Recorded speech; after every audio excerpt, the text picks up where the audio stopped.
ఇప్పటి వరకు కణం తర్వాత చూసాము. మనము వృక్ష ప్రపంచం గురించి చెప్పుకుంటున్నాం. వృక్ష ప్రపంచం లోపల పుష్ప నిర్మాణం గురించి చూసాం. తర్వాత ప్రస్తుతం మనం చెప్పుకునేటువంటి పాఠ్యాంశం ఏంటంటే డిస్కషన్ చేసేటువంటి అంశం ఫ్రూట్స్, ఫలాలు. అంటే మనం ఏదైనా పని చేసినప్పుడు ఆశించేటటువంటిది ఫలం కావాలి. ఫలం మీన్స్ ఫలితము కావాలంటాం. మనం చెప్పుకోబోయే అంశం కూడా ప్రస్తుతం ఫలాలు. సో మరి ఫలాలు అనేవి తీసుకుంటే ఎలా ఉంటాయనే విషయాన్ని చూద్దాం. ఫలదీకరణ అనంతరం అండాశయం ఫలంగాను అండాలు విత్తనంగాను అభివృద్ధి చెందడము ఆవర్త బీజాల యొక్క ముఖ్య లక్షణం.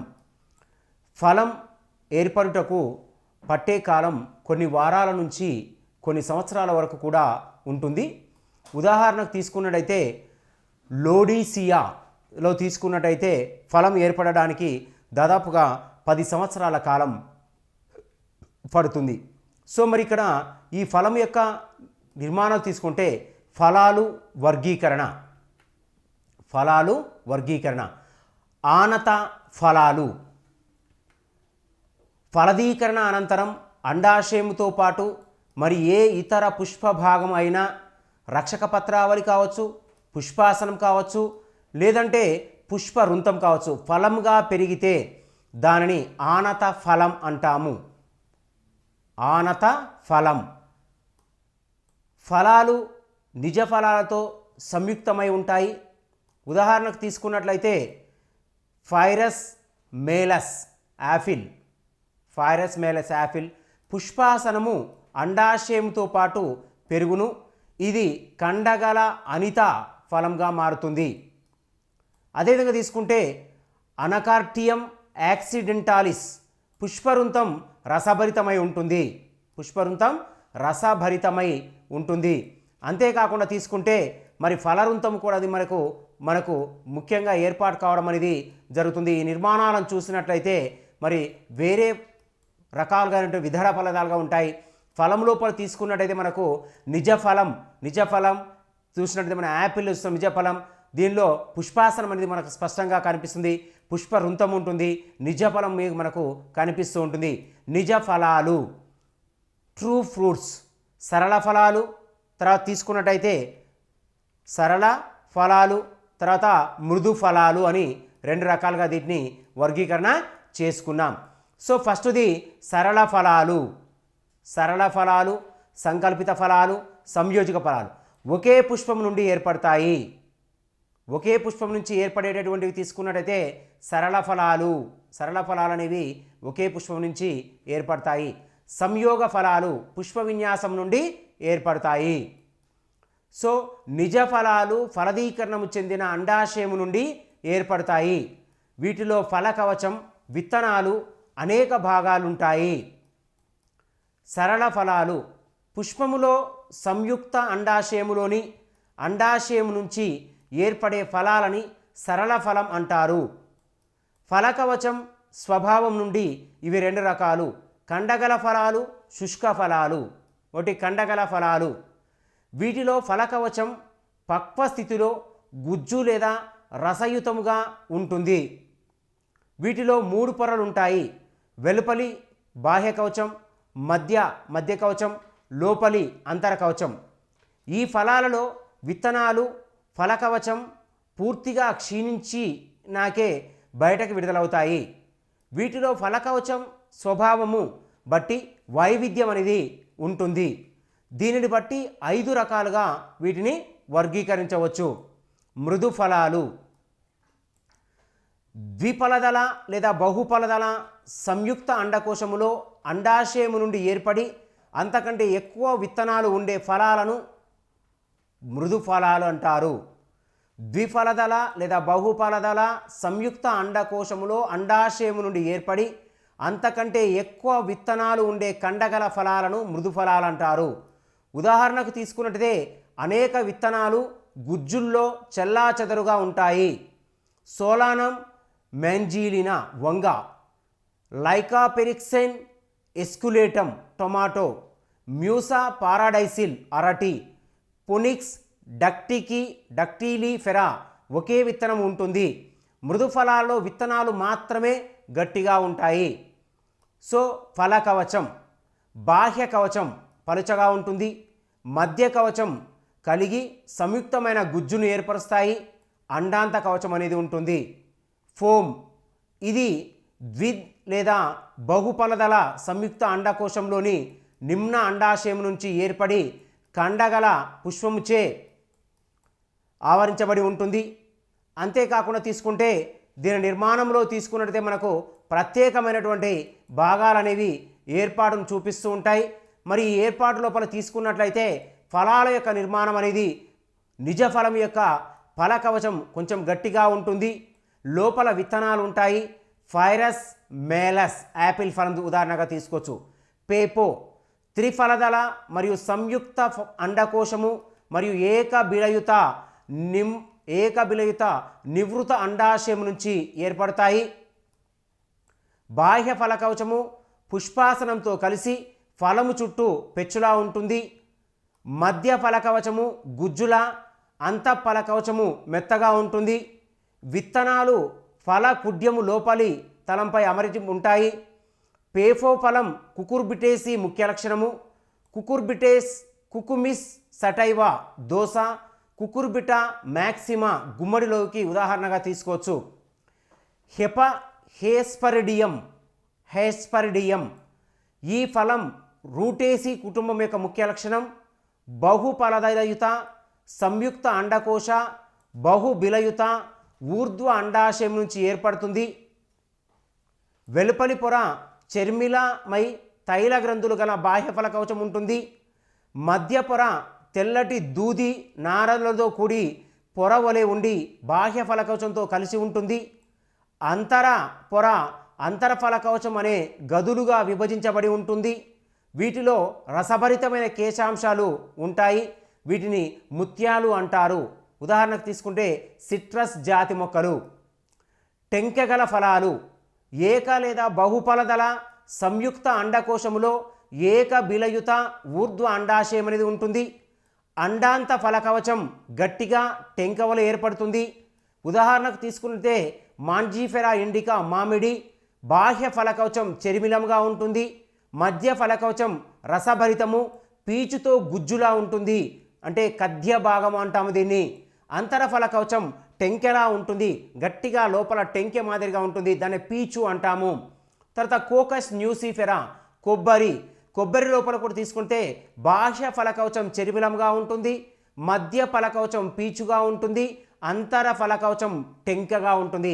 కొబ్బరికాయను పైన ఉన్న పీచును తీస్తే లోపల మనకు టెంకె ఉంటుంది, గట్టి కవచం అనేది ఉంటుంది. కద్య భాగం అంకురచ్చదంగా ఉంటుంది. అంకురచ్చదం అంటే ఏంటంటే ఏదైతే మనం తినదగిన ప్రాంత భాగం ఉంటుందో, మనం తినాల్సినటువంటి భాగం ఉంటుందో, అంటే లోపల ఉండే కొబ్బరి, దాన్ని అంకురచ్చదము అంటాము. ఇది మనకు కోకస్ న్యూసిఫెరస్ ఉంది. నెక్స్ట్ తర్వాత శుష్క ఫలాలు పక్వ స్థితిలో ఫలకవచము ఎండిపోయి గట్టిగా పలుచగా విభేదనారహితంగా ఉంటుంది. దీనిలో శుష్క విధారక ఫలాలు పక్వ స్థితిలో ఫలకవచం పగిలి విత్తనాలు విడుదలవుతాయి. దీనిలో ద్వివిధారక ఫలం అనేది ఉంటుంది. ఏక ఫలదళం అండకోశం ఏక బిలయుత అర్ధనిమ్న అండాశయం నుండి ఏర్పడుతుంది. పక్వ సమయంలో ఫలకవచం పృష్ఠధర తలాలలో పగిలి 2 భాగాలుగా విడిపోతుంది. ఫలకవచానికి ఉపాంత భాగాలలో అంటుకొని విత్తనాలు విడుదలవుతాయి. ఈ ఫలాలు ఫాబేసి కుటుంబ మొక్కలలో ఎక్కువగా కనబడతాయి. డాలికస్ లాబ్ బిక్కుడు చిక్కుడు, తర్వాత ఫైసమ్ సటైవా బఠానీ మొక్కల లోపల దీన్ని మనం ఎక్కువగా చూడవచ్చును. అంతేకాకుండా తీసుకుంటే మరి ఈ ఫలదళాలలో నిర్మాణాలు కానీ మనం పరిశీలించి చూస్తే గుల్లిక అనేది ఉంటుంది. లేదా బహుఫలయుత సంయుక్త గుల్లిక అనేది ఉంటుంది. మరియు బహుఫలదళ సంయుక్త గుల్లిక అనేది మనకు కనిపిస్తూ ఉంటుంది. గుల్లిక లోపల నిర్మాణంలో తీసుకున్నట్టయితే సంయుక్త అండాశయము ఏకదళ లేదా బహుఫలదళ ఊర్ధ్వ నిమ్న అండాశయం నుండి ఏర్పడుతూ ఉంటుంది. శుష్క విదారక ఫలము పక్వ సమయములో గుల్లిక అనేక విధాలుగా పలుకుతుంది. దీన్ని బట్టి గుల్లికను కింది విధాలుగా మనం వర్గీకరణ చేసుకోవచ్చు. ఫట విధారక గుల్లిక ఫల పక్వ దశలో ఫలకవచం బిలాల వద్ద ఉన్న పటాల వద్ద పగులుతుంది. ఫలదళాల సంఖ్యను బట్టి ఎన్ని ఫలదళాలు ఉంటే అన్ని భాగాలుగా పగులుతుంది. విత్తనాలు మాత్రం పగిలిన ఫల భాగాలలో లోపల ఉంటాయి. ఉదాహరణ ఆస్థరేసిలో కియా, గాడిద గడప అంటాం దీన్ని. కక్షా విధారక సరళిక. గుల్లిక పక్వదశకు వచ్చినప్పుడు ఫలకవచం ప్రతి ఫలదళం మధ్య భాగములో బిళ్ళలా పగులుతుంది. దీనిలో కూడా ఫలదళాల సంఖ్యను అనుసరించి ఫలం అన్ని భాగాలుగా విడిపోతుంది. ఉదాహరణకు తీసుకుంటే గాస్పియం హెర్బేసియం పత్తి, ఎబిల్ మాస్క్ ఎస్క్యులేటర్ బెండ పట విభేద గుల్లిక. ఈ గుల్లికలో ఫలకవచం పట విధారక లేదా కక్ష విధారక గాని పగులుతుంది. విత్తనాలు మధ్యలో ఉబ్బి అండన్యాస స్థానానికి అతికి ఉంటాయి. ఉదాహరణ తీసుకుంటే దతుర. రెండవది శుష్క అవిధారక ఫలాలు. ఇవి ఒకే విత్తనం ఉన్న ఫలాలు, పక్వ సమయంలో పగలవు, ఫలకవశం క్షీణించిన తర్వాతే విత్తనాలు విడుదలవుతాయి. వీటికి చూసినట్టయితే ఇవి కింది రకాలుగా మనకు చెప్పుకోవచ్చును. కవచ బీజము.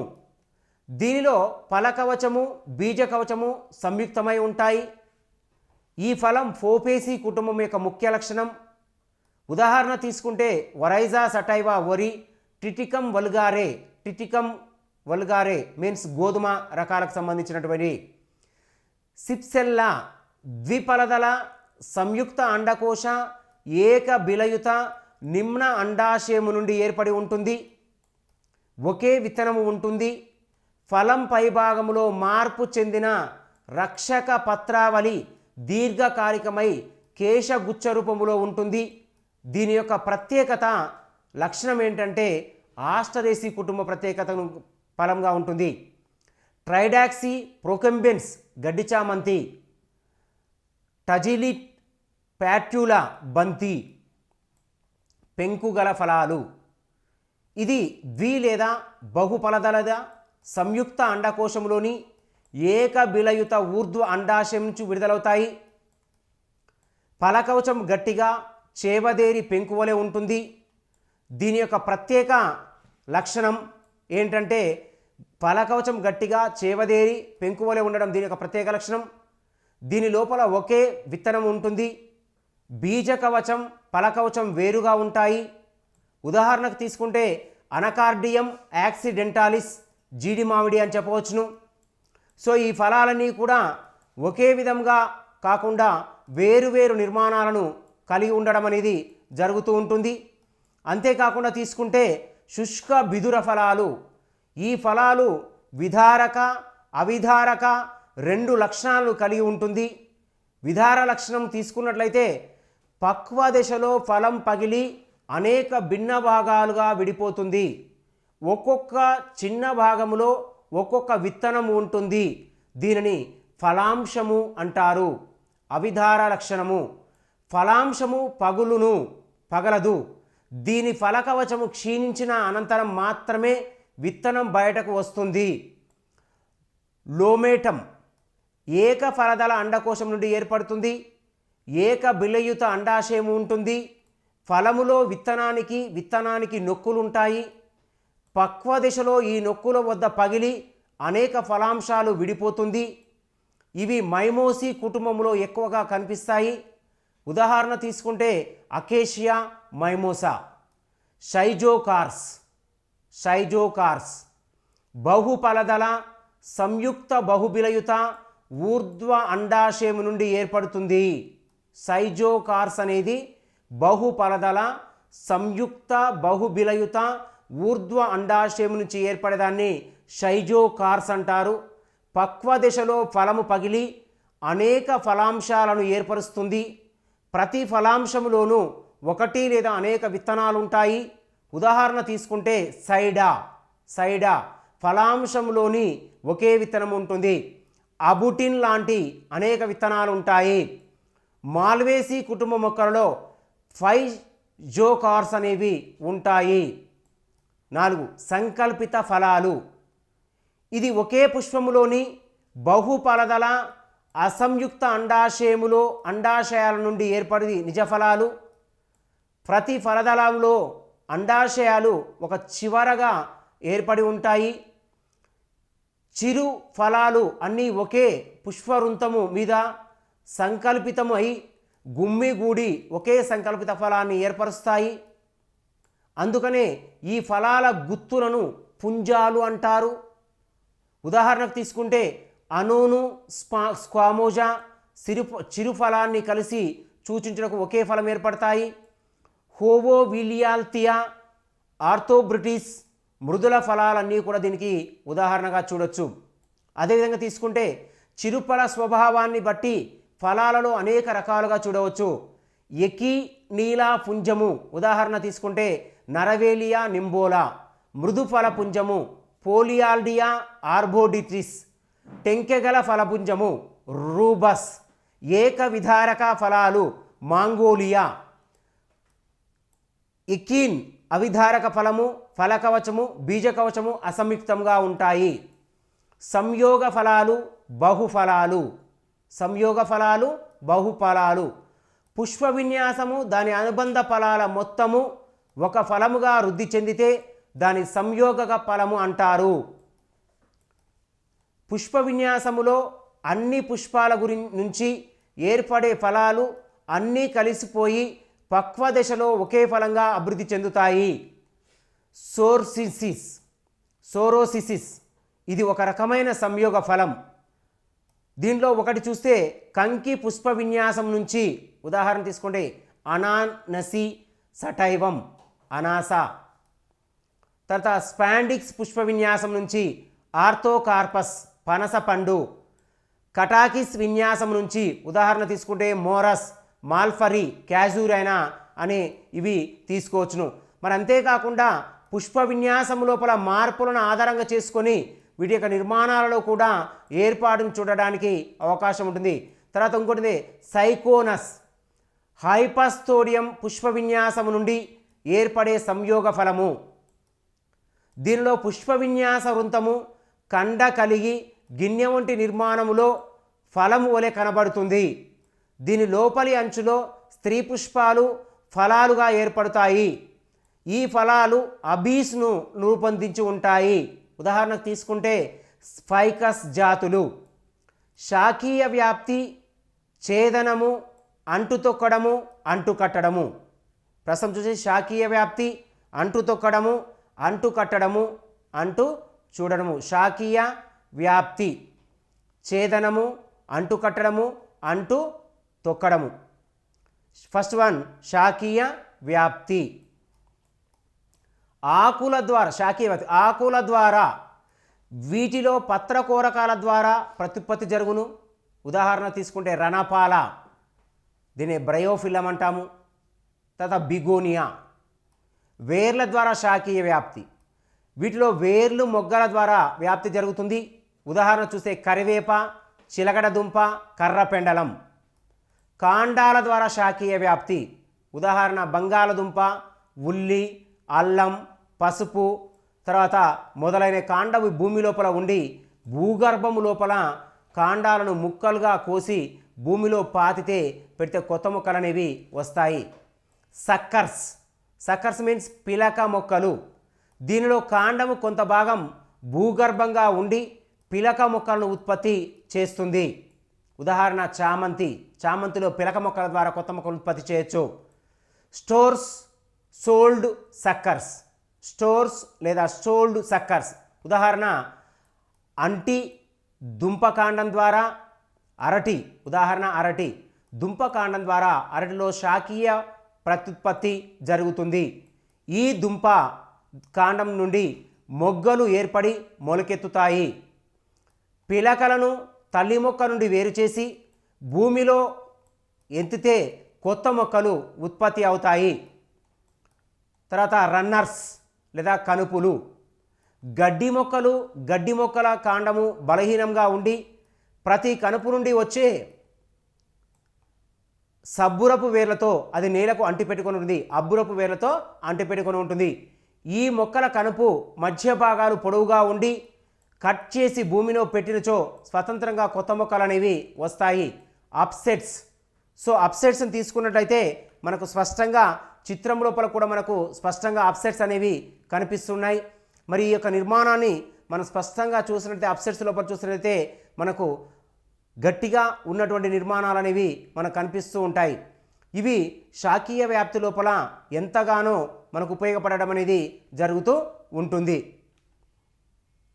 తర్వాత అప్సెట్కు దాని ఫిస్టియా, మొకార్నియా నీటి మొక్కలు అప్సెట్గా చేస్తూ ఛేదనాలు. ఛేదనాలు అంటే కట్ చేయటం, వేరు చేయటం. మొక్క యొక్క శాఖీయ భాగాలైన కాండం, ఆకు, వేరు వంటి శాఖీయ భాగాలను వేరు చేసి భూమిలో నాటుతారు. ఇలా నాటగా మొక్కలు ఏర్పడినట్టయితే దాని ఛేదనాలు అంటారు. ఛేదనాలు మనకు తీసుకుంటే 3 రకాలు. ఒకటి గట్టి దారు లేదా ముదిరిన ఛేదనాలు. గట్టి దారు లేదా ముదిరిన ఛేదనాలు. దృఢమైన బాగా ముదిరిన కమ్మలను ఛేదనం చేస్తారు. ఉదాహరణ తీసుకుంటే మందార, గులాబీ. కొంచెం గట్టి ఛేదనాలు, కొంచెం గట్టి దారు ఛేదనాలు. కాండం అంత గట్టిగా ఉండదు. ఉదాహరణ తీసుకుంటే పిసినిక, స్వర్ణగన్నేరు. మృదుదారు ఛేదనాలు. మొక్కల కాండాల మెత్తటి భాగాల నుండి ఛేదనాలు తీస్తారు. ఉదాహరణ తీసుకుంటే డాలియా, జిరేనియం. Dahlia, geranium. కాండ ఛేదనాలకు త్వరగా వేర్లు రావటానికి ఆక్సిన్లు, మొక్కల హార్మోన్లు వాడతారు. అంటే చూడండి, ఇక్కడ కాండ ఛేదనాలు త్వరగా అంటే ఆక్సిన్లు అనేవి మొక్కల పైన చల్లినప్పుడు మొక్కలు త్వరగా పెరుగుదలను చూపుతాయి. ఇది మొక్కల హార్మోన్స్.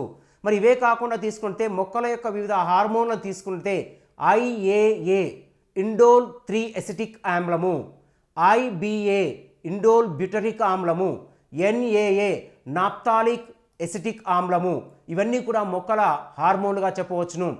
కనుపు ఛేదనాలకు ఉదాహరణ తీసుకుంటే చెరుకు మొక్కని కనుపు భాగాలుగా తీసి మనం పెట్టడం అనేది జరుగుతుంది. నెక్స్ట్ అంటు తొక్కుట, లేయరింగ్. దీంట్లో కొమ్మంట్లు లేదా గూటి పద్ధతి అంటాం. దీన్ని కొమ్మంట్లు లేదా గూటి పద్ధతి అంటాం. మొక్కలో ఆరోగ్యంగా ఉండి ఒక కొమ్మను ఎంపిక చేసి దాని కనుపు కింద ఒక మేకలనం గ్రిడ్డు చేయాలి. మేకలనం అంటే కిందగా ఇది ఒక కొమ్మ అనుకున్నట్టయితే దీనిపైన ఇలా కట్ చేయాలి, మేకలనం చేయాలి. అలా చేసిన సుమారు 1 నుంచి 2.5 సెంటీమీటర్ల వెడల్పు గల బెరడును కొమ్మ కాండము చుట్టూ తీసివేయాలి.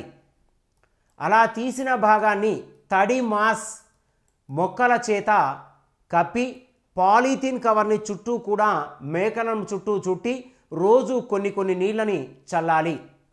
అలా చల్లినప్పుడు ఏమవుతుంది అంటే ఆ భాగము లోపల పార్శ్వవేళ్ళు ఉత్పత్తి అవుతాయి. ఆ ఉత్పత్తి అయిన పార్శ్వవేళ్ళని ఎప్పుడైతే వేర్లు వస్తాయో అక్కడ ఆ మొక్కను కట్ చేసి మళ్ళీ భూమిలో పాతితే కొత్త మొక్కలనే వస్తాయి. దీన్నే మనం ఏమంటామంటే కొమ్మంట్లు లేదా గూటి పద్ధతి అంటారు. ఉదాహరణ ఈ పద్ధతిని దానిమ్మ, జామ, నారింజ మొక్కల లోపల గూటి పద్ధతిని మనం చూడవచ్చును. అంతేకాకుండా మరి ఈ పద్ధతి లోపల చూసినట్టయితే ఈ పద్ధతి లోపల నిర్మాణాలను చూసినట్టయితే మరి ఒకే విధంగా కాకుండా మనకు వేరువేరుగా ఉంటాయని చెప్పుకోవడం అనేది జరిగింది. మరి ఇక్కడ ఈ గూటి పద్ధతి యొక్క నిర్మాణాన్ని మనం చూసినట్లయితే గూటి పద్ధతి లోపల మనకు ప్రత్యేకమైనటువంటి విభాజక కణజాలాలు కానీ నిర్మాణాలు కానీ ఏమీ కూడా వీటి లోపల ఉండవు. అంతేకాకుండా ఈ పద్ధతి యొక్క నిర్మాణాన్ని మనం చూసినట్లయితే అంటు తొక్కడం లోపల దీని గూటి పద్ధతిని చూడవచ్చు. తర్వాత నేల అంటు తొక్కడము. భూమికి దగ్గరగా ఉండే కొమ్మలకు నాలుక ఆకారపు గంట్లు లేదా 2.5 నుంచి 5 సెంటీమీటర్ల మందపు బెరడును తొలగించి ఈ కొమ్మను వంచి నేలలో పాతి పెట్టి దాని పైనుంచి మట్టి కప్పాలి. అప్పుడు నీటితో తడుపుతూ ఎప్పుడూ ఉండాలి. ఇలా చేయడం వలన ఆ ప్రాంతం లోపల వేర్లు అనేవి వస్తాయి. అలా వేర్లు వచ్చినప్పుడు అంతవరకు కట్ చేసి తల్లి కొమ్మ నుంచి తీసుకుపోయి భూమిలో పెట్టినట్టయితే అది అంటుకోవటం అవుతుంది. ఉదాహరణకు ఈ పద్ధతి మల్లె, గులాబీ, ద్రాక్ష లోపల ఈ పద్ధతిని మనం చూడవచ్చు. అంటు కట్టుట. దీనిలో స్టాక్, భూమిలోనికి మొక్కను నాటడాన్ని స్టాక్ అంటారు. సాయాన్, సొంత వేరు వ్యవస్థను పోగొట్టుకొని మొక్క అంటు కట్టుబడుతుంది, దీన్ని సాయాన్ అంటారు. స్టాక్ అంటేనేమో భూమిలోకి మొక్కను నాటడాన్ని స్టాక్ అంటారు. సాయాన్ అంటే సొంత వేరు వ్యవస్థను పోగొట్టుకొని మొక్క అంటుకోబడినట్టయితే దాన్ని సాయాన్ అంటారు. ఇక్కడ దీన్ని అంటుకట్టుట అంటాము. సో అంటుకట్టడం, అంటుతొక్కడం వల్ల ప్రయోజనాలు ఏంటంటే వివిధ మొక్కల లక్షణాలు ఒకే మొక్కలో ఉంచేందుకు తోడ్పడుతుంది. అంటే ఒకే మొక్క లక్షణాలని వేరువేరు మొక్కల లోపల మనం వేరువేరు మొక్క లక్షణాలు ఒకే మొక్కలో చూడవచ్చును.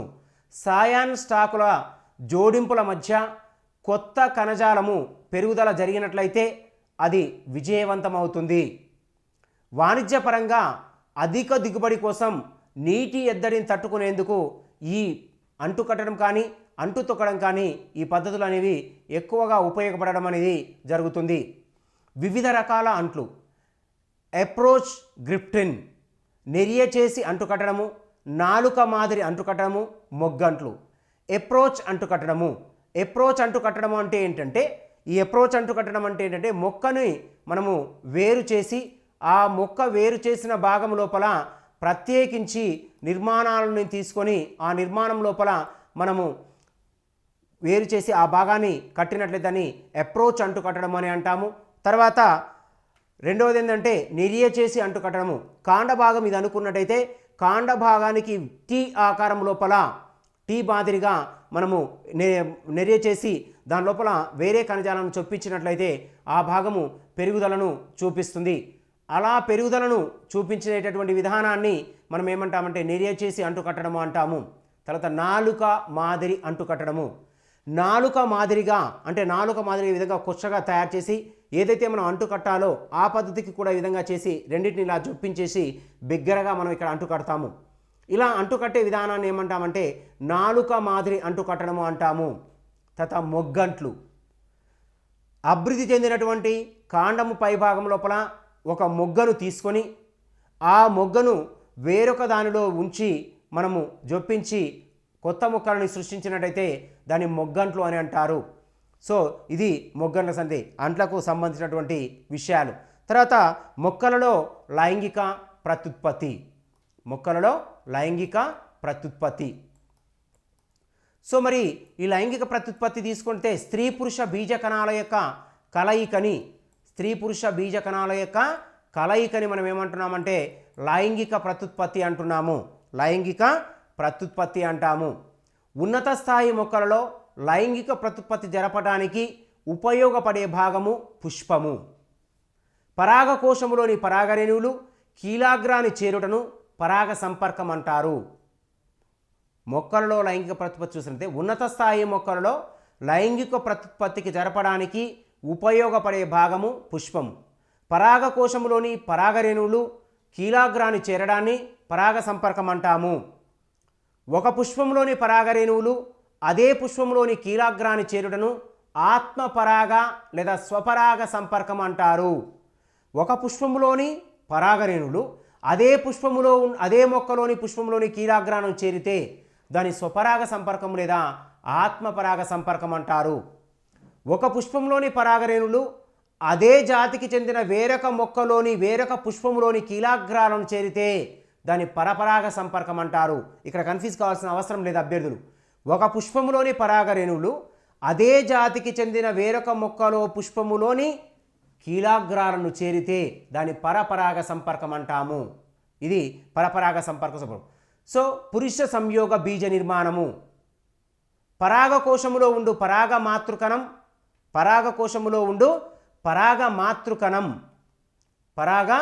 మాతృకణం నందు క్షయాకరణ విభజన జరిగి పరాగరేణువులు లేదా సూక్ష్మసిద్ధ బీజాలు ఏర్పడతాయి. ఇలా ఏర్పడడాన్ని పురుష సంయోగ బీజదము అంటారు. సూక్ష్మసిద్ధ బీజాశయాలను పురుష సంయోగ బీజాలంటారు. పరాగరేణువులు ఏకస్థితికాలు ఎన్ స్థితిలో ఉంటాయి. స్మాల్ ఎన్ స్థితిలో ఉండేటువంటి పరాగరేణువులు అంటాము. స్త్రీ సంయోగ బీజ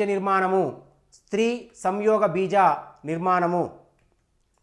అండములోని కణజాలాన్ని అండాంత కణజాలం అంటారు. అండాంత కణజాలం నుండి ఒక కణము స్థూల సిద్ధ బీజ మాతృకణం అంటే ఒకదానికి ఒకటి కలిసింది కాబట్టి 2n స్థితి అంటాము. 2n స్థితి విభేదనం చెంది ఉంటుంది. ఇది ద్వయ స్థితిలో ఉంటుంది. ఇది ద్వయ స్థితి లోపల ఉండడం అనేది జరుగుతూ ఉంటుంది. అండములోని అండాంత కణజాలం అంటాము. సో అండాంత కణజాలం నుండి ఒక కణము స్థూల సిద్ధ బీజ మాతృకణం శ్రేణిగా విభేదనం చెందుతుంది. దీన్ని ద్వయస్థితిలో ఉంటుందంటాము.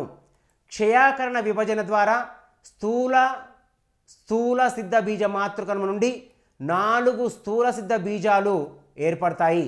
ఇవన్నీ కూడా ఏకస్థితికాలు. ఇక్కడ కన్ఫ్యూజ్ కావద్దు. క్షయాకరణ విభజన ద్వారా స్థూల సిద్ధ బీజ మాతృకణాల నుండి 4 స్థూల సిద్ధ బీజాలు ఏర్పడతాయి. ఇవి అన్నీ కూడా ఏకస్థితికాలు. స్థూల సిద్ధ బీజాల నుండి ఒకటి మాత్రమే పిండకోశంగా అభివృద్ధి చెందుతుంది. స్థూల సిద్ధ బీజాల నుంచి ఒక కణం మాత్రమే పిండకోశముగా అభివృద్ధి చెందుతుంది. క్రియావంతమైన 4వ సిద్ధ బీజదం 3 సార్లు స్వేచ్ఛ కేంద్ర విభజన చెంది పిండకోశములో 8 కేంద్రకాలను ఏర్పరుస్తుంది. పిండకోశములో అన్ని కణాలు ఏకస్థితిలో ఉంటాయి.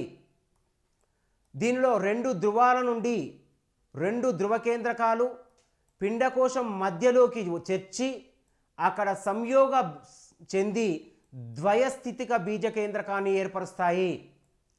అండములోని అండద్వారం ద్వారా కొనలో ఉన్న 3 కేంద్రకాల చుట్టూ కవచాలు ఏర్పడి 3 కణాలు ఏర్పడతాయి.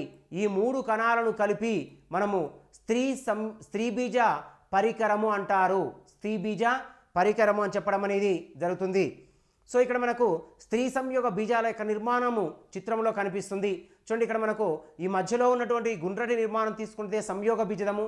సంయోగ బీజదం లోపల మధ్యలో స్త్రీకేంద్రకం అనేది ఉంటుంది. దానిపైన మనకు చూసినట్టయితే దాని లోపల మనకు చూస్తే ప్రత్యేకంగా స్త్రీ బీజ పైభాగంలో స్త్రీ బీజ కణం ఉంటుంది. మధ్యలో ఉన్నటువంటి దాన్ని ద్వితీయ కేంద్రకం అంటాము. కింద ఉన్నవి ప్రతిపాదక కణాలు. 3 ప్రతిపాదక కణాలు అనేవి చెలాజ వైపు ఉంటాయి. సో ఈ విధంగా ఉన్నటువంటి కణాలు అనేవి మళ్ళీ విభజన చెంది మళ్ళా ఫలదీకరించుతాయి.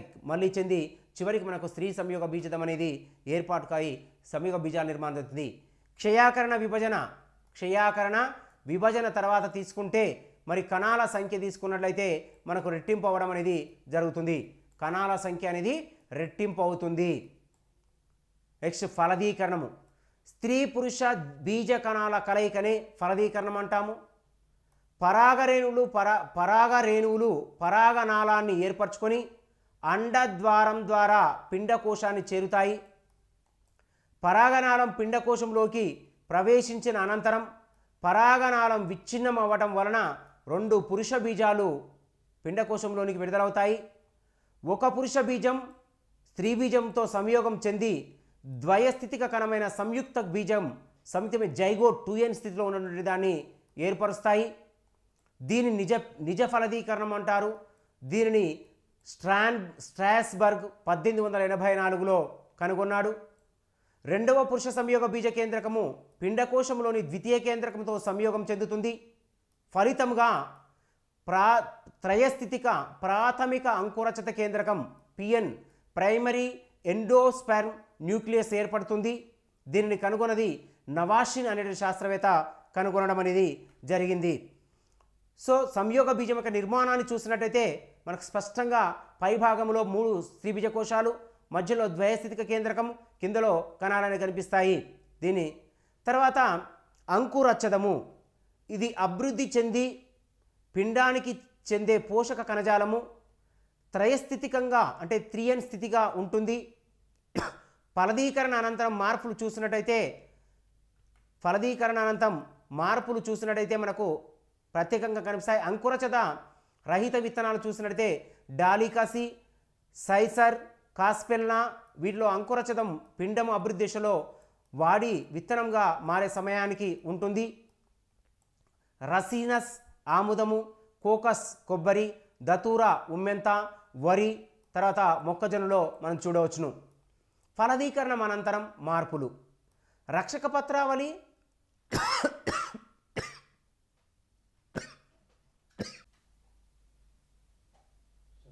అంకురచ్చదం ఇది అభివృద్ధి చెంది పిండానికి తోడ్పడే పోషక కణజాలము.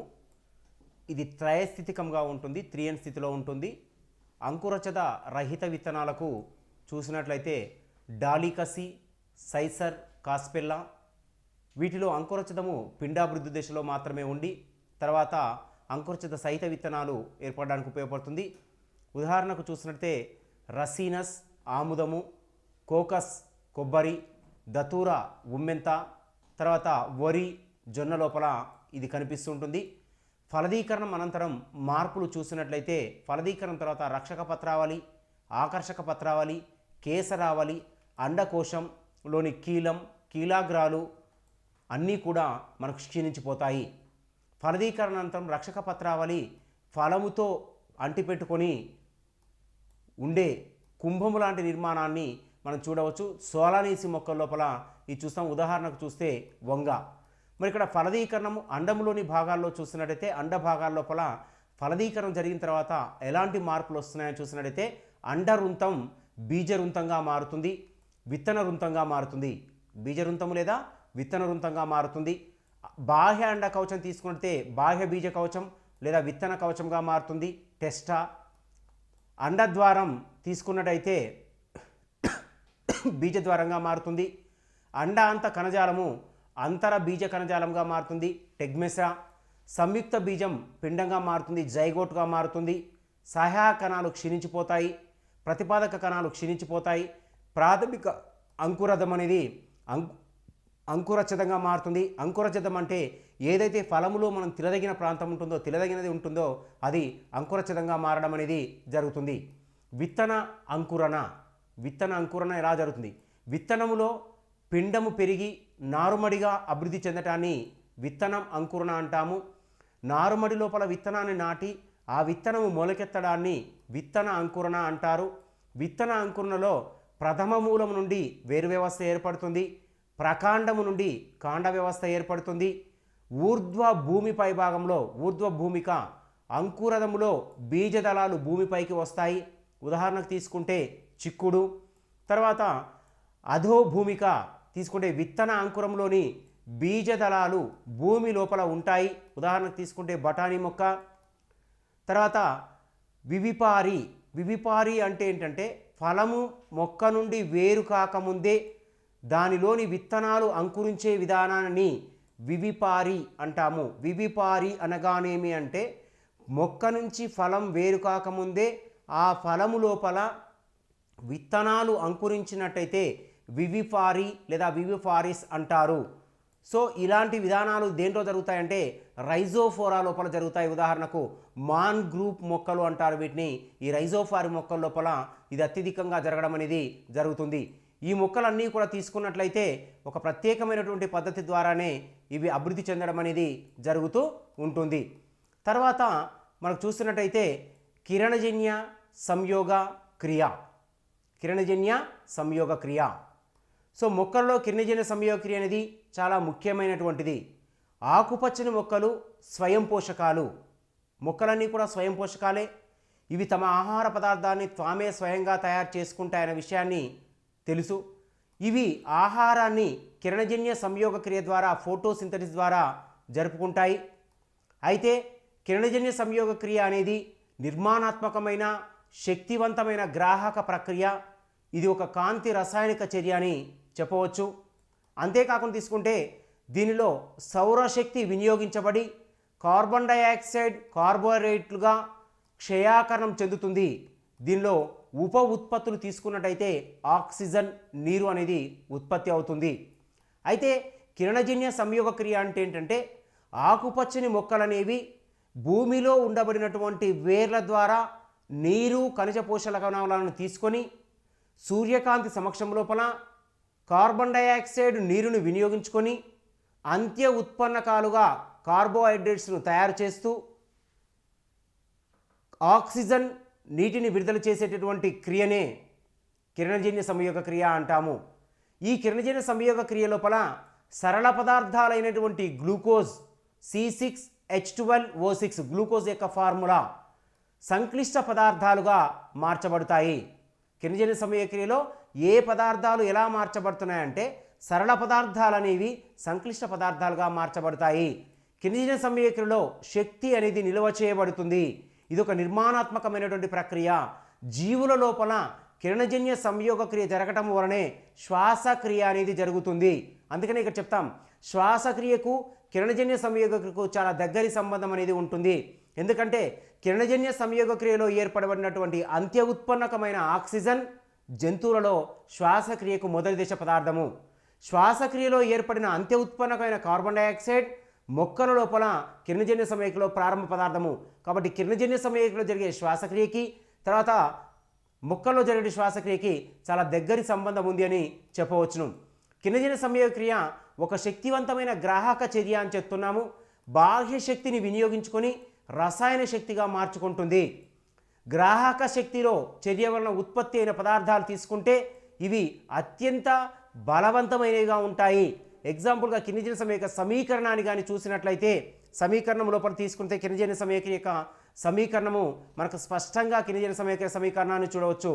6CO2 + 12H2O gives rise by Kanthi by chlorophyll C6H12O6 + 6CO2 + 6H2O. ఇది కిరణజన్య యొక్క సంయోగ క్రియ యొక్క సమీకరణము.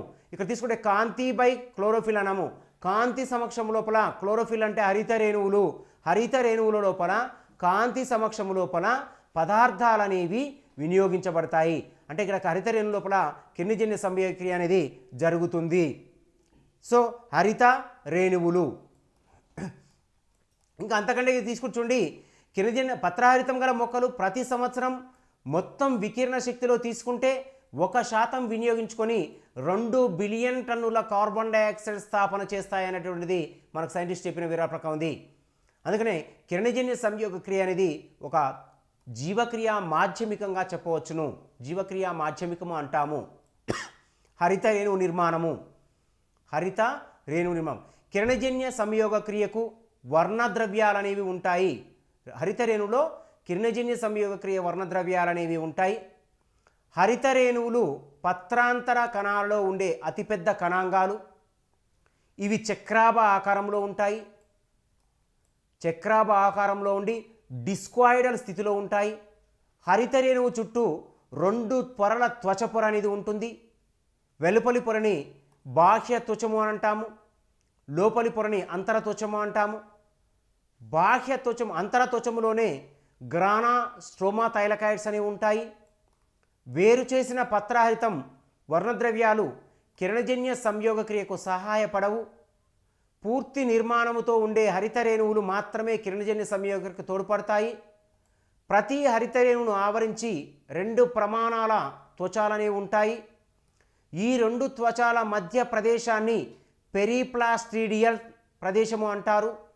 హరిత రేణువులోని 2 పొరల మధ్య త్వచాన్ని ఏమంటారు? పెరిప్లాస్ట్రిడియల్ త్వచం అంటారు. హరిత రేణువులో వర్ణ సహిత మాత్రికను ఆవర్ణిక అంటారు. ఆవర్ణికలో అనేక ఎంజైములు ఉంటాయి. ఇవి నిష్కాంతి చర్యలో పాల్గొంటాయి.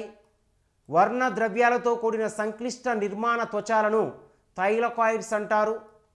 థైలకాయిడ్స్ దొంతరలు లేదా రాసులను పటలికా రాసులు లేదా గ్రానాలు అంటారు. పటలికా రాసులను కలిపే త్వచాలను ఆవర్ణిక, లామెల్లా లేదా ఫ్రైట్ త్వచాలు అంటారు. పత్రహరితము దానికి సంబంధించిన ఇతర వర్ణద్రవ్యాలన్నీ హరిత రేణువులోని థైలకాయిడ్ పొరల గుండా ఉండే క్రొవ్వు పదార్థాల ద్వారా ప్రయాణం చేస్తాయి. ఈ క్రొవ్వు పదార్థాలను కలిగి ఉండటాన్ని థైలకాయిడ్ త్వచాలంటారు. ఈ పత్రహరిత వర్ణద్రవ్య అణువు థైలకాయిడ్ త్వచంపై అమరి దాని మీద చర్యా కేంద్రకాలు నిర్మించబడతాయి. ఈ చర్యా కేంద్రకాలు అనేవి కాంతి చర్యా వ్యవస్థ 1 PS1, కాంతి చర్యా వ్యవస్థ 2గా ఏర్పాటు కావడం అనేది జరుగుతుంది. ఈ 2గా ఏర్పాటైనటువంటి ఈ చర్యల లోపల తీసుకున్నట్లయితే కాంతి చర్యలు అన్నీ కూడా ఒకదాని వెంట ఒకటి జరుగుతూ ఉంటాయి. కిరణజన్య సంయోగ క్రియ జరిగే విధానంలో చూస్తే 2 దశలు జరుగుతుంది. ఇది ఒకటి మొదటిసారిగా దీన్ని 1905 లోపల బ్లాక్మెన్ తెలియచేశాడు. కాంతి చర్యలు, ఈ చర్యలు నేరుగా కాంతి సమక్షంలో జరుగుతాయి. ఈ చర్యలలో కాంతి శక్తి రసాయన శక్తిగా మారి NADPH nicotine amide dinucleotide phosphate, క్షయాకరణము చెందిన nicotine amide dinucleotide phosphate ATP adenosine ట్రైఫాస్ఫేట్లుగా ఏర్పడుతుంది. ఈ రెండింటినీ కలిపి స్వాంగీకరణ శక్తి అంటారు. పత్రహరితంపై కాంతి పడినప్పుడు ప్రోటాన్లోని శక్తిని పత్రహరిత అణువు శోషిస్తుంది. పత్రహరితం పైన కాంతి పడినప్పుడు ప్రోటాన్లోని శక్తిని పత్రహరిత అణువు అనేది శోషిస్తుంది. ఈ శక్తి పత్రహరిత అణువులో ఉండే ఎలక్ట్రాన్ను అధిక శక్తి స్థాయికి నెట్టుతుంది. పత్రహరితం ఉచ్ఛేదిత స్థితిలోకి వెళ్తుంది. పత్రహరితములో ఇమిడి ఉన్న లేదా నెట్టబడిన ఎలక్ట్రాన్ను మరొక ఎలక్ట్రాన్ గ్రహీత అయిన ఎన్ఏడిపికి అంటే నికోటిన్ అమైడ్ అడెనైన్ డైన్యూక్లియోటైడ్ ఫాస్ఫేట్కు చేర్చి ఎన్ఏడిపిహెచ్గా మారుతుంది. అంటే ఒక ఎలక్ట్రాన్ తీసుకోవడం వలన మనకేమవుతుందంటే ఎన్ఏడిపి అనేది క్షయాకరణం చెందుతుంది. ఎప్పుడైతే క్షయాకరణం చెందుతుందో దాన్ని ఎన్ఏడిపిహెచ్గా మారుస్తాము. ఇక్కడ చూడొచ్చు పత్రహరితం అనేది తక్కువ శక్తి స్థాయిలో ఉంది.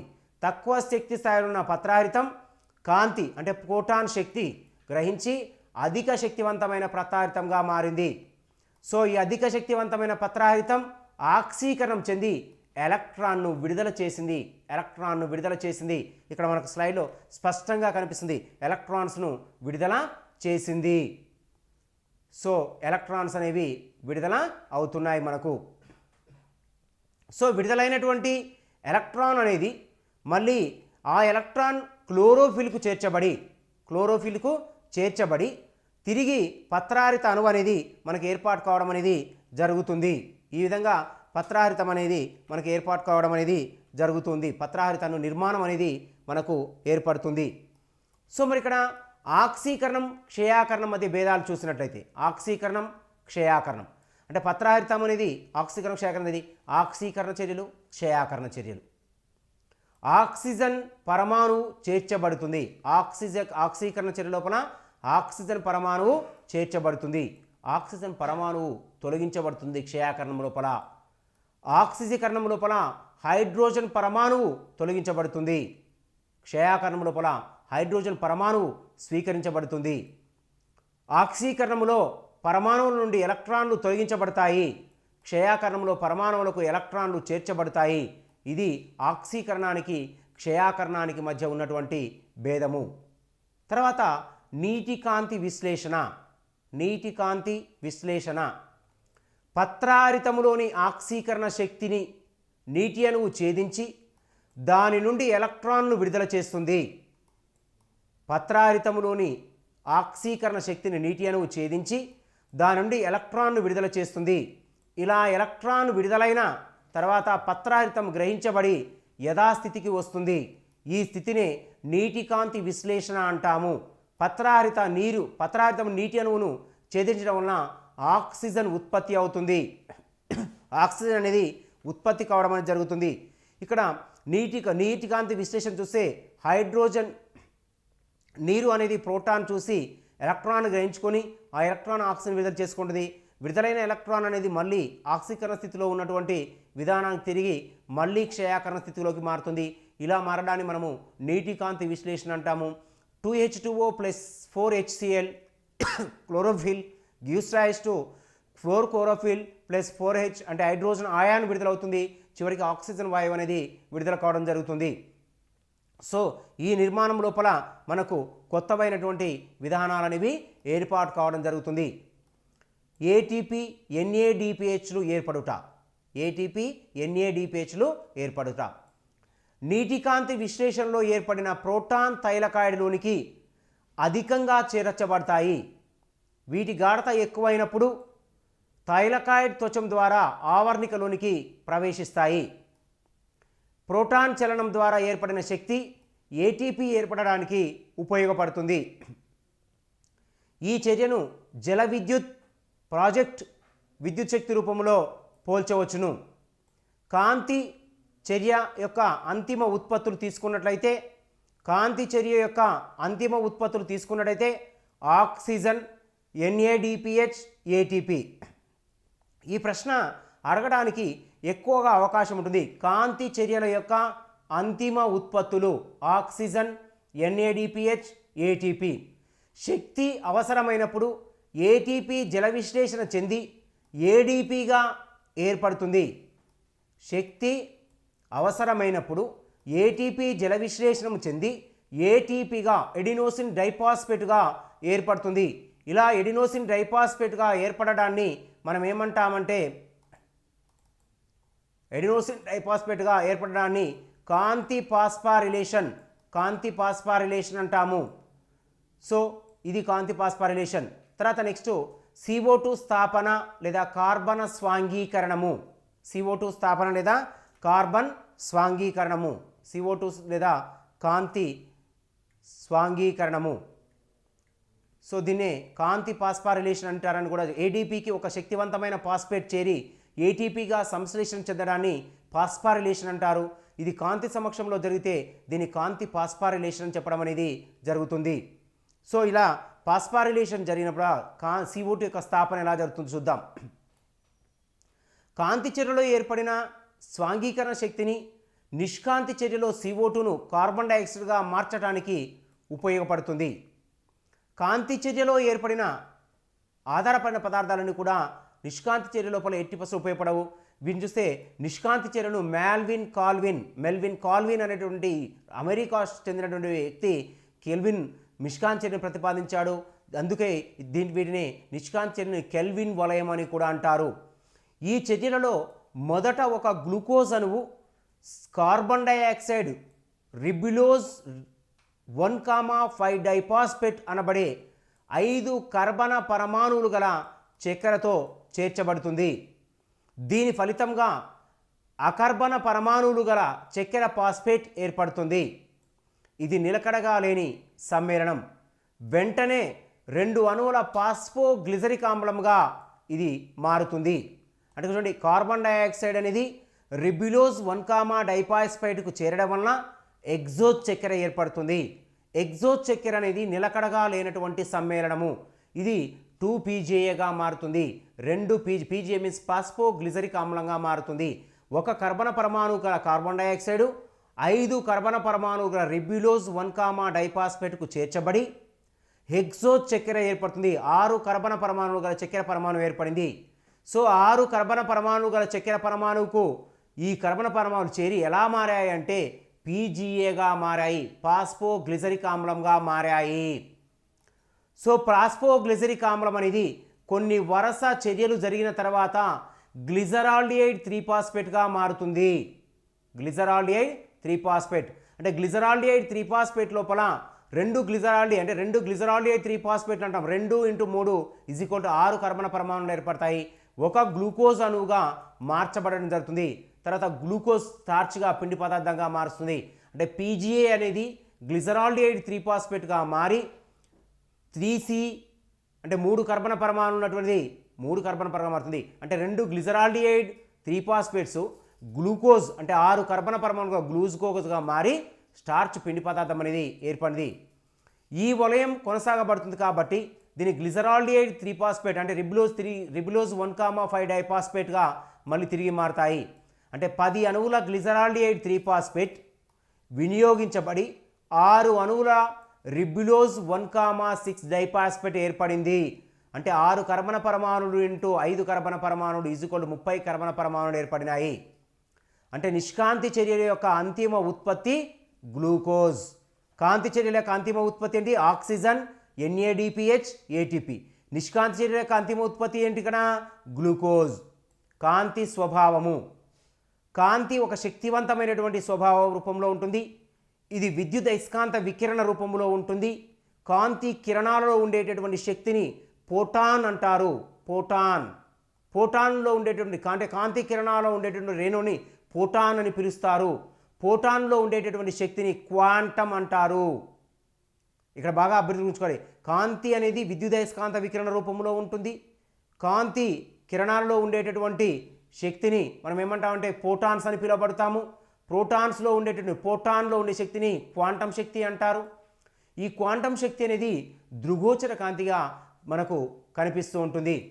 వర్ణ దృగోచర కాంతిగా మనకు విభేదనం చెంది ఉంటుంది. వీటిలో తీసుకున్నట్టయితే మనకు అతినిలోహిత కిరణాలు, గామా కిరణాలు, కాస్మిక్ కిరణాలు అన్నీ కూడా ఉంటాయి. క్వాంటం శక్తి లోపల తీసుకున్నట్టయితే 400 నానోమీటర్స్ తీసుకుంటే ఉదా నీలపు రంగులు ఉంటాయి. 700 నానోమీటర్స్ తీసుకుంటే ఎరుపు వర్ణ దృగోచర కాంతి అని మనకు కనిపిస్తుంటుంది. సూర్యకాంతిలోని ఆకుపచ్చ రంగు కాంతిని ఆకులు హరిత పత్రహరితం లోపల వర్ణద్రవ్యంగా వినియోగించుకోలేవు. నీలి అరుణ ఎరుపు, అరుణ నీలపు రంగు వర్ణం లోపల కిరణజన్య సంయోగ క్రియ అనేది ఎక్కువగా జరుగుతుంది. అందుకనే ఏడీపీకి శక్తివంతమైన ఫాస్ఫేట్ చేరడాన్ని ఫాస్ఫారిలేషన్ అన్నాము. ఇది ఆక్సిజన్ సమక్షంలో జరిగితే దాన్ని ఆక్సిడేటివ్ ఫాస్ఫారిలేషన్ అని, లేదు కాంతి సమక్షంలో జరిగితే దాన్ని కాంతి ఫాస్ఫారిలేషన్ అంటారు. కాంతి సమక్షంలో అయితే కాంతి ఫాస్ఫారిలేషన్ అని, తర్వాత నెక్స్ట్ ఆక్సిజన్ సమక్షంలో జరిగితే ఆక్సిడేటివ్ ఫాస్ఫారిలేషన్ అని చెప్పడం అనేది జరుగుతుంది. మరి ఇక్కడ మొక్క యొక్క నిర్మాణంలో తీసుకున్నట్టే, మొక్క యొక్క భాగంలో తీసుకున్నట్టయితే మనకు ప్రత్యేకమైన నిర్మాణాలు అనేవి కనిపిస్తుంటాయి. మరి నిర్మాణంలో తీసుకున్నట్టయితే మనము కిరణజన్య సంయోగ క్రియ అనేది మొక్క యొక్క లోపల తీసుకుంటే ఆకులో జరుగుతున్నాం. అందుకని మొక్క యొక్క ఆహార కర్మాగారం ఏంటంటే ఆకుని మొక్క యొక్క ఆహార కర్మాగారం అంటాం. కిరణజన్య సంయోగ క్రియ లోపల పత్రం అనేది ఉపయోగపడుతుంది. పత్రం యొక్క అడ్డుకోతను చూసినట్టయితే మనకు 2 బాహ్య చర్మాలు కనిపిస్తాయి. ఉండేదాన్ని పైబాహ్య చర్మం అని, కింద ఉండేదాన్ని కింది బాహ్య చర్మం అని అంటారు. పైబాహ్య చర్మం లోపల ఎలాంటి ముడతలనేవి ఉండవు. కానీ కింది బాహ్య చర్మంలో తీసుకున్నట్టయితే అక్కడక్కడ గదుల లాంటి నిర్మాణాలు ఉంటాయి, రంధ్రాలు ఉంటాయి. ఆ రంధ్రాలని పత్రరంధ్రాలు అంటారు. ప్రతి పత్రరంధ్రానికి ఇరువైపులా కూడా తీసుకుంటే మూత్రపిండాకారంలో ఉండబడినటువంటి మూత్రపిండాకారంలో గోడల లాంటి నిర్మాణాలు ఉంటాయి. పత్ర గోడలు అనేవి కలిగి ఉండడం జరుగుతుంది. పత్రరంధ్రానికి వెలుపలి భాగంలో లోపలి భాగంలో తీసుకుంటే గాలి గదులు ఉంటాయి. గాలి గదుల లోపల గాలి అనేది చేర్చబడిన తర్వాత అది పత్ర రంధ్రాల ద్వారా బయటకి రావటం అనేది జరుగుతుంది. తర్వాత పైబాహ్య చర్మానికి దిగువగా ఉన్నటువంటి దాన్ని స్తంభ కణజాలని అంటాము. స్తంభ కణజాలానికి దిగువగా చూస్తే స్పంజీ కణజాలం ఉంటుంది. స్తంభ కణజాలం అనేది చక్కగా నేరుగా పైబాహ్య చర్మం వైపు ఉంటుంది కాబట్టి దానిలో హరితరేణుల సంఖ్య అనేది ఎక్కువగా ఉంటుంది. కింది బాహ్య చర్మం లోపల హరితరేణుల సంఖ్య అనేది తక్కువగా ఉంటుంది. పత్రం యొక్క మధ్య భాగంలో తీసుకున్నట్లయితే మనకు దారువు పోషక కణజాలం అనేది ఉంటుంది. దారువు పోషక కణజాలం అనేది నీటిని, పోషక లవణాలని, తర్వాత కార్బోహైడ్రేట్స్ని మొక్కల లోపలికి సరఫరా చేయడం కానీ ఒక ప్రాంతం నుంచి మరొక ప్రాంతానికి సరఫరా చేయడం లోపల ఇది ఉపయోగపడడం అనేది జరుగుతుంది. ఇది పత్రం యొక్క అడ్డుకోత నిర్మాణంలో చూసిన విషయాలు. మరి ఇక్కడ కిరణజన్య సంయోగ క్రియ యొక్క ఉపయోగాలు ఏంటంటే చూడండి, కిరణజన్య సంయోగ క్రియ అనేది ఈ సృష్టి మొత్తానికి శ్వాస వాయువును అందించేటటువంటి క్రియ. అంటే కిరణజన్య సంయోగ ఫలితంగానే వాతావరణంలోనికి ఆక్సిజన్ వాయువు విడుదలవుతుంది. ఈ విషయంను మనం నిరూపణ చేసుకోవడం కోసం అనేక రకాలైన ప్రయోగాలను చూడవచ్చు. కిరణజన్య సంయోగంలో ఆక్సిజన్ వెలువడుతుంది అని తెలుసుకోవడానికి హైడ్రిల్లా మొక్కల ప్రయోగాన్ని చూడవచ్చు. కిరణజన్య సంయోగ కార్బన్ డైఆక్సైడ్ అవసరం అనడానికి మనం కార్బన్ డైఆక్సైడ్ ప్రయోగాన్ని చూస్తాం. తర్వాత కిరణజన్య సంయోగంలో కాంతి అవసరమని తెలుసుకోవడం కోసం లైట్ స్క్రీన్ ప్రయోగాలు చేస్తాం. అంటే ఆరోగ్యవంతమైన మొక్కను తీసుకొని దానికి ఎల్ లేదా ఎస్ ఆకారంలో లైట్ స్క్రీన్ ఏర్పాటు చేసి మొక్క యొక్క పత్రానికి పెట్టి ఆ మొక్కని 24 గంటలకు మనము ఎక్కడ సూర్యరశ్మి తగిలే ప్రాంతంలో ఉంచి తర్వాత మొక్క నుంచి పత్రాన్ని వేరు చేసి పత్రం నుంచి లైట్ స్క్రీన్ వేరు చేసి ఆ పత్రాన్ని అయోడిన్ పరీక్షకు గురి చేస్తే అక్కడ మనకు ఈ లైట్ స్క్రీన్ పైన ఉన్న గుర్తు మాత్రమే నీలపు రంగులోనికి మారింది. అంటే లైట్ స్క్రీన్ పైన ఉన్న గుర్తు మధ్య మాత్రమే మనకు కాంతి పడింది కాబట్టి ఆ ప్రాంతం మాత్రమే కిరణజన్య సమీకరణ జరిపింది అనే విషయాన్ని మనం తెలుసుకోవచ్చు. కిరణజన్య సమీకరణ కార్బన్ డైఆక్సైడ్ అవసరమని నిరూపించే ప్రయోగం లోపల KOH ద్రావణాన్ని ఉపయోగిస్తాం, పొటాషియం హైడ్రాక్సైడ్ ద్రావణాన్ని. మరి KOH ఏం చేస్తుంది? కిరణజన్య సమీకరణ KOH ద్రావణం ఎందుకు తీసుకుంటాం సీసాలో అంటే KOH ఏం చేస్తుందంటే ఒకవేళ సీసాలో ఏమైనా కార్బన్ డైఆక్సైడ్ ఉన్నట్లయితే ఆ కార్బన్ డైఆక్సైడ్ని KOH గ్రహించుకుంటుంది కాబట్టి ఇక్కడ KOHని మనము ఏర్పాటు చేస్తాం.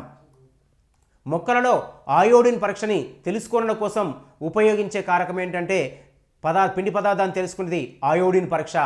కిరణజన్య సంయోగ క్రియ ద్వారా పిండి పదార్థాలు తయారు చేసుకునేందుకు అయోడిన్ పరీక్ష ఉపయోగింది. కిరణజన్య సంయోగ క్రియలో పాల్గొనే కారకాలు ఏంటంటే ఒకటి బాహ్య కారకాలు, 2 అంతర కారకాలు. బాహ్య కారకాలు ఏంటంటే కాంతి, కార్బన్ డైఆక్సైడ్, నీరు. కిరణజన్య సంయోగంలో పాల్గొనే కారకాలు కాంతి, కార్బన్ డైఆక్సైడ్, నీరు. అంతర కారకాలు ఏంటంటే హరిత రేణువులు. అంతర కారకాలు హరిత రేణువులు. ఇది మనకు వృక్ష ప్రపంచం లోపల మనం తీసుకున్నట్లయితే ఫలాలు, తర్వాత ఫలాల యొక్క నిర్మాణాలు, నెక్స్ట్ అదే తీసుకున్నట్టయితే కిరణజన్య సంయోగ క్రియ, కిరణజన్య సంయోగ క్రియ లోపల పత్రము, పత్ర నిర్మాణము, మరి అంతరకారకాలేంటివి, బాహ్యకారకాలేంటివి, నిష్కాంతి చర్యలేంటివి, కాంతి చర్యలేంటివి అనేది ఇప్పటి వరకు మనం చూసాం. తర్వాత కంటిన్యూషన్గా ఉండేటటువంటిది ఏంటంటే శ్వాసక్రియ అనేటువంటి క్లాస్ని తర్వాత క్లాస్లో చూద్దాం. నమస్కారం.